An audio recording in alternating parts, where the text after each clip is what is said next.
Iyon, aring ang vlog na rin nun nandiyan pa kami sa Pilipinas. Na-late na ng upload pero ilalabas ko na bago pa mapanays. Nung gabing yun ngay kami tumakas ni Mrs.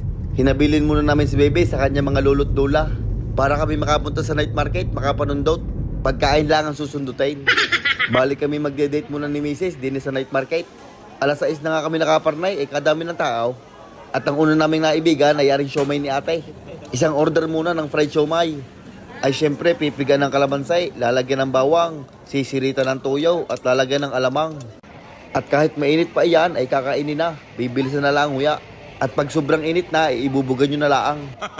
Ara ang madalas kong inuulam ay sa kanin pagkakalabas sa school. Isang order ay katama na. Pagkatapos nga sa siomay ay nauhaw kami, kaya kami bumili muna kay ate ng kalamansi juice. Abay kala ko yung 5 piso, yung pala'y 10 na, ay magkakautang pa. Lumipat lang kami ng kabilang kanto at nandini naman ang mga tindang karne at saka mga pang-ulam. Sinundan lang namin ang usaw at iyaw, natagpuan na namin ang isawan.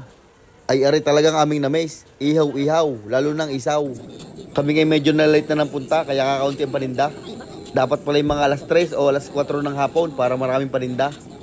Dumampot lang kami din ng isaw ng manok, dugaw at saka kaunting barbecue. Nilagay sa tray at pinaluto na namin.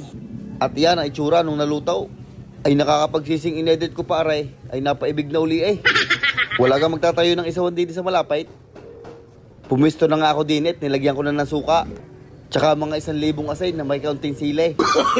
Mamaya na ang bayad pagkakain. Una ko ng tinikman, aring isaw ng manok.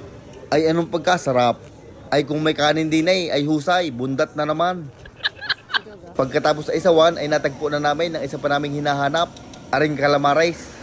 Sabi ko kay Mrs. Higay, kuha, basta bibilangin mo para walang daya.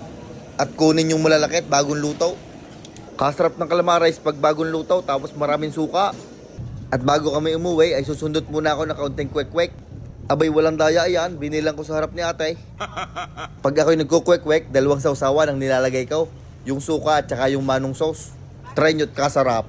Kakainin ko na muna are, saka na kami magtutuos ni Doc. Minsan lang makauwi susulitin na. Ay si Mrs. pandali rin may take out pa.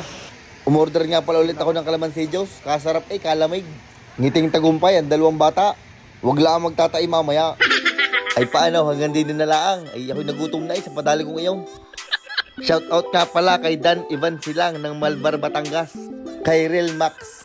Kay Warwin Guerra ng Rosario, Batangas. Kay Mark De La Cruz.